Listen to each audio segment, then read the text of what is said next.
Ultimatum দিতে চাই না, কিন্তু আমরা আলটিমেটাম দিচ্ছি আগামী 48 ঘন্টার মধ্যে এই যে দুইজনকে এখনো ধরা হয় নাই, তারা বৈষম্য বিরোধী ছাত্র আন্দোলনের কমিটিতে পাওয়া গেছে, যদি না পাওয়া যায় তাহলে আমরা পরবর্তীতে আলাপ আলোচনার মাধ্যমে প্রয়োজন বোধে আরো কঠোর কর্মসূচি দিব ইনশাআল্লাহ।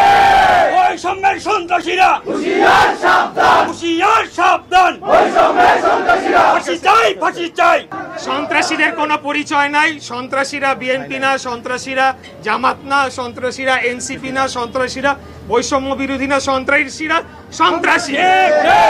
কিন্তু কেউ যদি তাদেরকে রক্ষা করার চেষ্টা করে তাহলে কিন্তু তারা বোকার স্বর্গে বাস করছে। আমরা কিন্তু আজকে এমনি আমরা চলে উড়ে এসে জুড়ে বসি নাই। আমাদের দীর্ঘ আন্দোলন সংগ্রামের লড়াই করার ইতিহাস রয়েছে এবং আমাদের ভাইদের প্রতি যদি আরেকটা আঘাত আসে তাহলে আমরা যথাযথ জবাব দেওয়ার জন্য আমরা ঢাকাবাসী প্রস্তুত রয়েছি ইনশাআল্লাহ।